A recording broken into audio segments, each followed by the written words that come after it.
Ainda ouvi há dias, no seminário que houve lá do Partido Frelimo, o presidente Armando Emílio Guebuza dizer que dizem que deviam ter convidado para aqui o Venâncio e a falar sobre mim. Mas, senhor presidente Guebuza, o senhor é um dos principais responsáveis por este país hoje estar a andar de muletas. Este país está na cadeira de rodas. Com as dívidas ocultas que o senhor, que aconteceram no seu mandato, levaram este país a perder o apoio dos parceiros internacionais. Foi no seu mandato. E se o senhor se lembra, eu ainda como deputado da Assembleia da República, o senhor foi interrogado, eu estava lá que lhe interroguei, fiz lhe perguntas. Por que o senhor foi chamado para a Assembleia da República pela Comissão de Inquérito da Dívida Oculta? Porque o senhor é que esteve como responsável na altura que as dívidas ocultas foram feitas nesse país. Então era disso que o senhor devia refletir na idade que tem. Aonde e qual é o legado que deixa para esse país?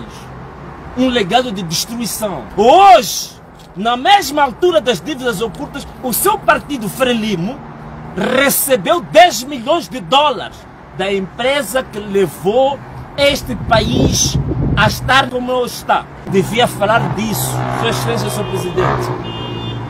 Devia refletir um pouco sobre isso. Qual é o legado que vocês deixaram a este país? Qual é o legado que estão a deixar para os vossos filhos? Hoje que é dia da criança. Qual é o país que estão a deixar? Qual é o tipo de país que estão a deixar para os jovens? Qual é o tipo de país que estão a deixar para as próximas gerações? Se tudo o que fizeram sempre foi boladas, nhongas, comissões, tudo isso. Qual é o país que estão a deixar para as próximas gerações? Reflitam um bocadinho sobre isso. Venâncio Mondlane manda suas diretíssimas para o antigo presidente Armando Emílio Guebuza e dizendo que Guebuza deixou o país de muletas. Aliás, não de muletas, de cadeira de rodas. Gostaria de deixar afastar um bocado aqui. Gostaria de comentar e fazer uma análise com vocês aí desse lado, porque eu gosto muito de fazer isso. Vocês são os meus amigos número 1. É verdade, nós sabemos muito bem que muitas pessoas acreditam que Guebuza foi o melhor presidente que já teve em Moçambique. Eu também já fiz estatísticas, tem vídeos que explicam como foi a governação de cada um dos presidentes. Mas eu acho que de todos os presidentes, o que tinha um plano claro e começou com clareza, eu acho que foi Armando Emílio Guebuza. Se nós compararmos, por exemplo, o governo de Chissano teve aquele momento de entrar após a morte de Samora Machel, ele talvez não esperava que aquilo ia acontecer. Depois teve o próprio Filipe Nyusi, que encontrou o país de pernas para o ar depois da dívida oculta, e agora temos Daniel Francisco Chapo, que entrou de uma forma meio assim. E Guebuza tem uma diferença entre todos os presidentes. Ele entrou num momento em que a economia moçambicana estava a crescer. Já haviam projeções de que o crescimento econômico moçambicano, Moçambique estava a sair de uma realidade de uma guerra civil que aconteceu há alguns anos atrás, e Chissano geriu durante 1994 até mais ou menos 2004, sem contar aqueles anos que ele teve após a morte de Samora Machel. Então Guebuza, digamos que encontrou um país relativamente estável, e nós temos que de certa forma aplaudir, ou de certa forma não aplaudir. Vamos concordar que Guebuza tinha um plano claro, né? Dava para perceber o que Guebuza queria fazer, etc. O que eu não percebo agora é nesses novos governantes, principalmente essa nova remessa, nós não conseguimos perceber exatamente qual é o plano, o que está-se a traçar. Ok, mas agora falando das dívidas ocultas, as dívidas ocultas em Moçambique fizeram um estrago que não tem tamanho, nós não vamos saber qual é a dimensão do estrago das dívidas ocultas até o dia que nós conseguimos se livrar dessas dívidas ocultas, porque nós sabemos quem não sabia, quem não percebeu o quanto a vida mudou em Moçambique após a revelação dessas dívidas ocultas. As coisas dobraram de preço. O que custava 30 meticais passou a custar 60. Quem imaginaria que hoje nós vamos comprar, por exemplo, um saco de arroz a uma média de 1.700, algo que nós comprávamos a 500 meticais, sobra 3 vezes o preço inicial. Isso afetou muito o bolso dos moçambicanos e foi uma negligência muito, muito pesada. Se isso aconteceu no mandato de Emílio Guebuza, foi difícil para os moçambicanos, até hoje é difícil. E essa mancha das dívidas ocultas vai continuar na presidência, ou vai continuar na presidência de Armando Guebuza, que foi marcada. Vários moçambicanos dizem que se não fosse isso, talvez Guebuza, de todos os presidentes que Moçambique já teve, tirando talvez Samora Machel e alguns outros, né? Ele também está na lista dos que dizem que foi menos pior, né? Para não dizer que foi melhor.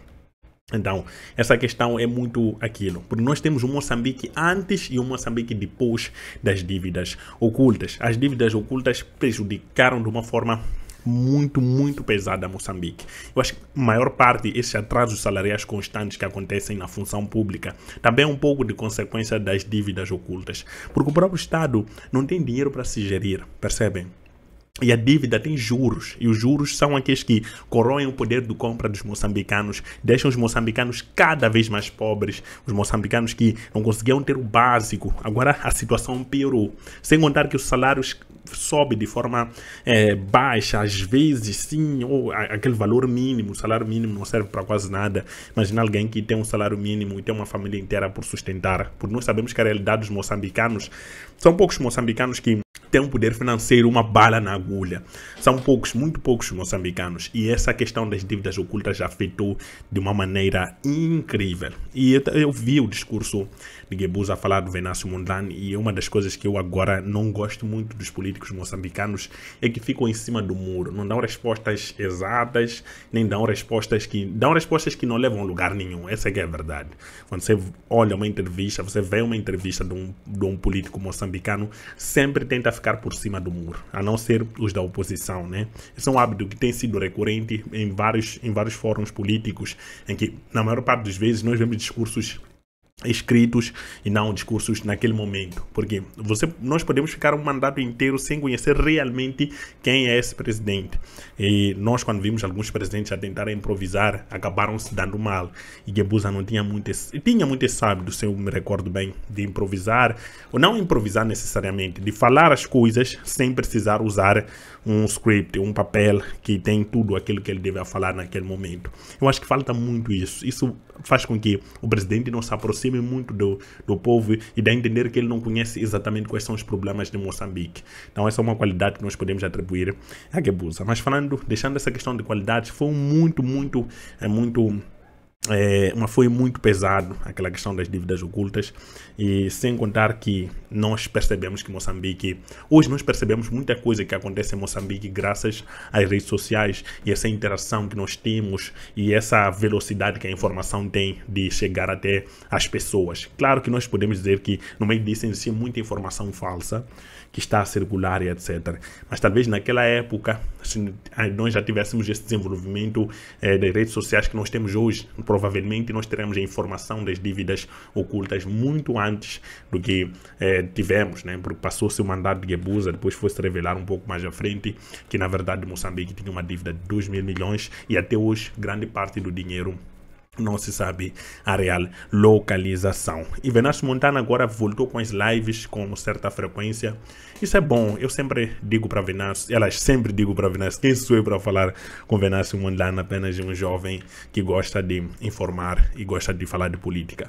Eu digo, Venâncio Mondlane tem que fazer essas lives, são necessárias. Eu acho que é um aprendizado para todo jovem moçambicano, todo aquele que não se envolve em política e tem dificuldades em aprender esses termos técnicos, com o que aconteceu na história de Moçambique, porque é que certas empresas estão a falir e etc. São coisas necessárias a serem faladas, porque muitos jovens moçambicanos não entendem isso, porque nós sabemos muito bem qual é o grau de educação que nós moçambicanos temos, que não é lá grande coisa, infelizmente.